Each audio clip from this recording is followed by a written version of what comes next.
What should you do first if your brakes stop working while driving? A. Shift to a higher gear. B. Pump the brake pedal several times.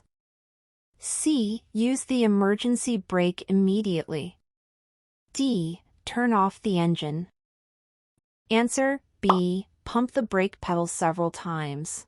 Pumping the brake pedal may build up enough brake pressure to allow you to stop the vehicle safely.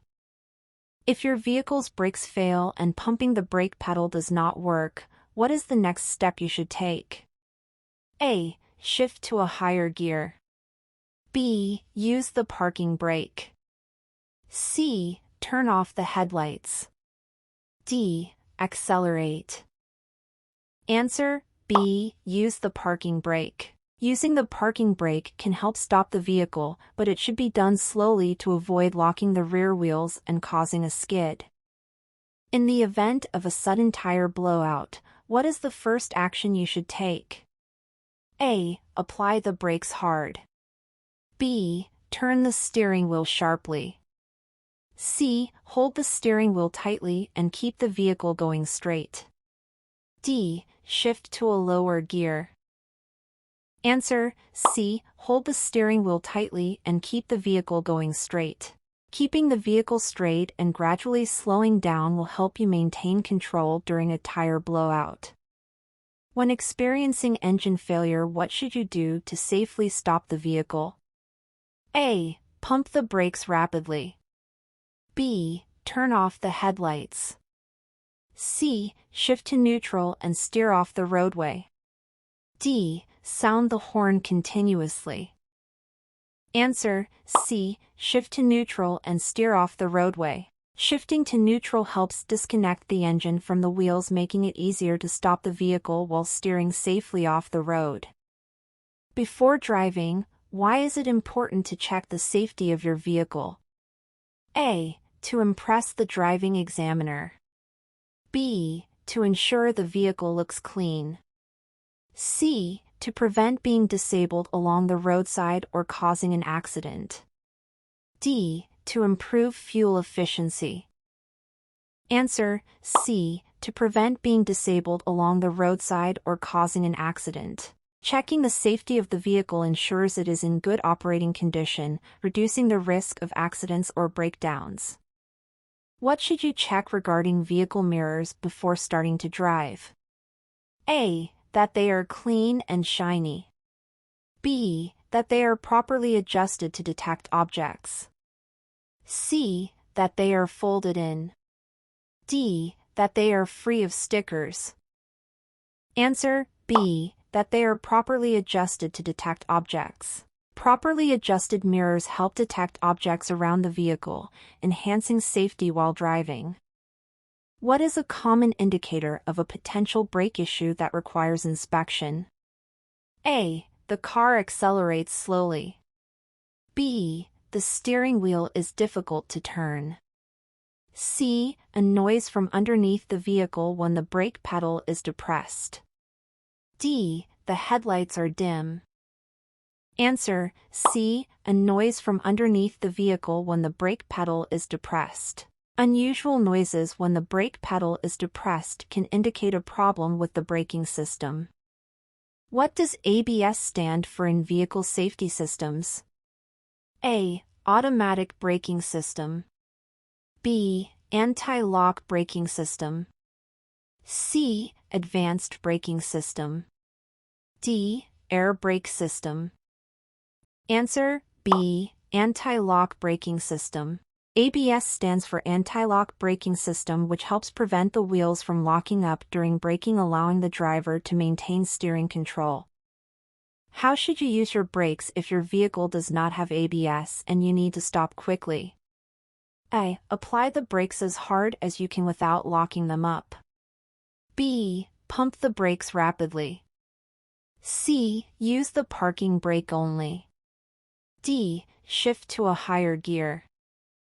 Answer: A. Apply the brakes as hard as you can without locking them up. Applying the brakes hard without locking them up helps you stop quickly without causing the vehicle to skid. What is the recommended action if you need to turn quickly to avoid a collision and your vehicle does not have ABS? A. Step on the brake pedal and turn the steering wheel sharply. B. Use the parking brake. C. Step on the brake pedal, then let up and turn the steering wheel. D. Accelerate while turning. Answer: C. Step on the brake pedal, then let up and turn the steering wheel. Braking initially slows the vehicle, and releasing the brake before turning helps avoid locking the front wheels.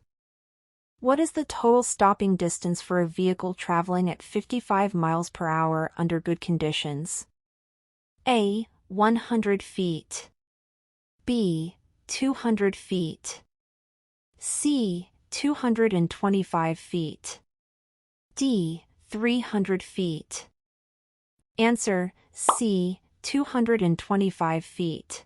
At 55 miles per hour, it can take about 225 feet to stop a vehicle under good conditions, including perception and reaction time. What should you do if you are driving at night and cannot see clearly within the distance lit by your headlights? A. Speed up to clear the area quickly. B. Turn off your headlights to avoid glare. C. Slow down to a speed that allows you to stop within the distance you can see ahead. D. Flash your high beams constantly. Answer: C. Slow down to a speed that allows you to stop within the distance you can see ahead. Driving at a speed where you can stop within the distance lit by your headlights ensures you can react to obstacles in time. How can you determine if you are driving too fast for conditions at night? A. Use the 4-second sight distance rule.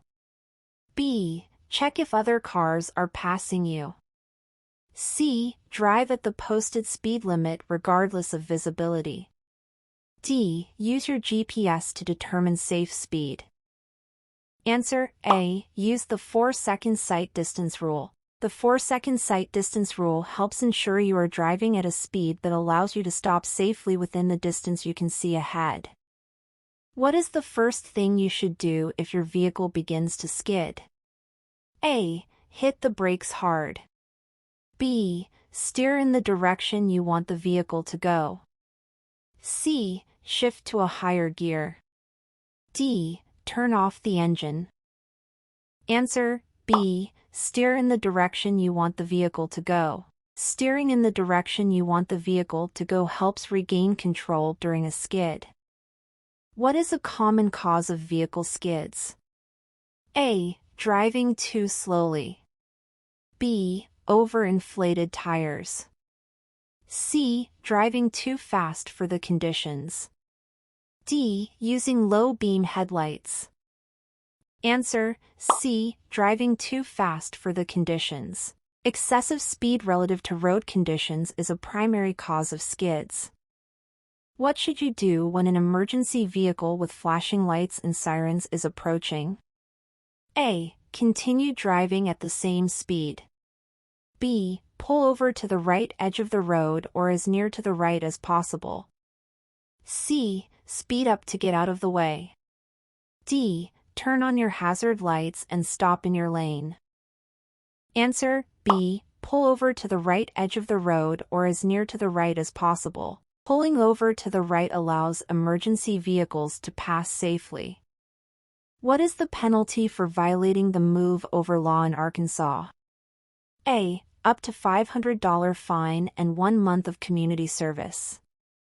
B. Up to $1,000 fine and 6 months of jail time.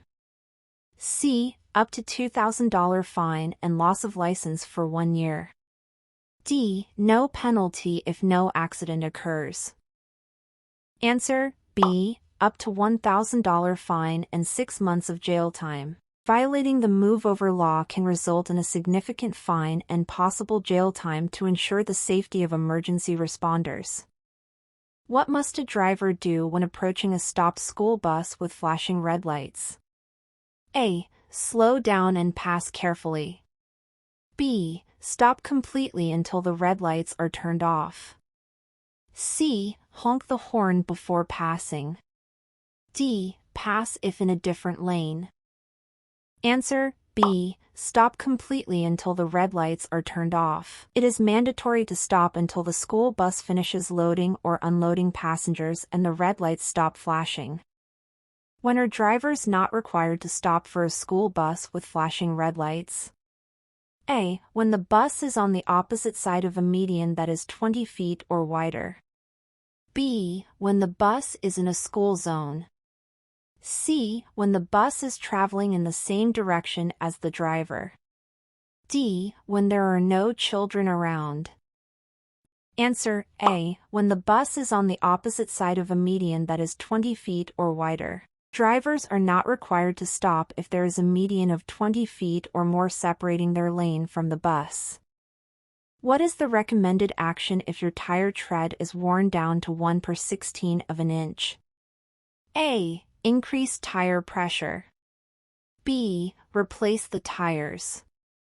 C. Rotate the tires. D. Decrease your speed. Answer B. Replace the tires. Tires with tread worn down to 1/16 of an inch should be replaced to ensure adequate traction and safety. How can you check the tread depth of your tires using a penny? A. Place the penny in the tread with Lincoln's head upside down and facing you. If you can see the top of Lincoln's head, replace the tires. B. Place the penny flat on the tread. If it slides, replace the tires. C. Hold the penny next to the tire. If it is taller than the tread, replace the tires. D. Drop the penny on the tire. If it bounces, replace the tires. Answer A. Place the penny in the tread with Lincoln's head upside down and facing you. If you can see the top of Lincoln's head, replace the tires. This method helps determine if the tread is too worn to be safe. What should you do if you encounter glare ice while driving? A. Speed up to clear the ice quickly. B. Drive in the center of the road. C. Stop driving as soon as you can safely do so. D. Turn on your high beams. Answer C. Stop driving as soon as you can safely do so. Glare ice can make driving extremely dangerous, and it's safest to stop until conditions improve. How should you adjust your driving when it first starts to rain? A. Increase your speed to avoid traffic. B. Drive with your high beams on. C. Decrease your speed to reduce the risk of skidding. D. Turn off your windshield wipers. Answer C. Decrease your speed to reduce the risk of skidding. Roads become slippery when it first starts to rain, and reducing speed helps maintain control. What is the best way to handle a curve in the road? A. Speed up before entering the curve. B. Brake hard while in the curve. C. Slow down before entering the curve. D. Drive on the outer edge of the curve. Answer C. Slow down before entering the curve. Slowing down before the curve helps prevent skidding and allows better control of the vehicle. When should you use your low beam headlights? A. When driving in heavy rain, fog, or snow.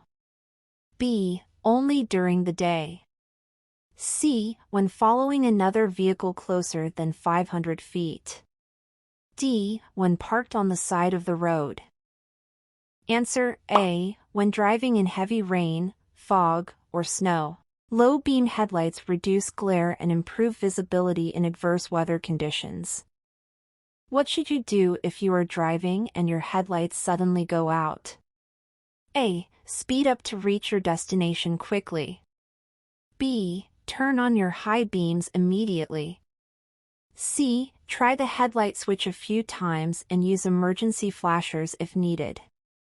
D. Continue driving without headlights. Answer C. Try the headlight switch a few times and use emergency flashers if needed.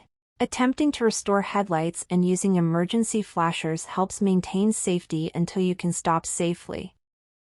What should you do when merging onto a highway? A. Stop at the end of the ramp and wait for a gap. B. Accelerate to match the speed of traffic on the highway. C. Merge slowly without signaling. D. Use your horn to alert other drivers.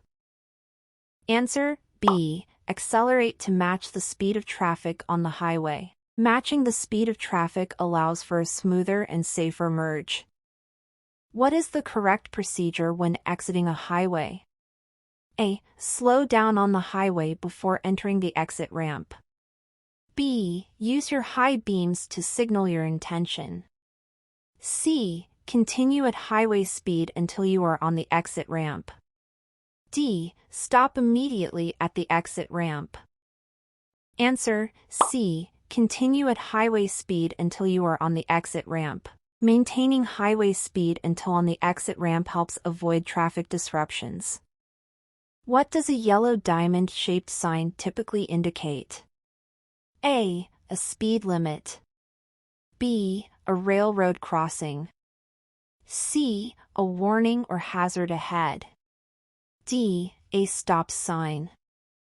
Answer C. A warning or hazard ahead. Yellow diamond-shaped signs are used to warn drivers of potential hazards or changes in road conditions. What does a red octagonal sign signify? A. Yield. B. Stop. C. No entry. D. Railroad crossing. Answer B. Stop. Red octagonal signs indicate that drivers must come to a complete stop at the intersection.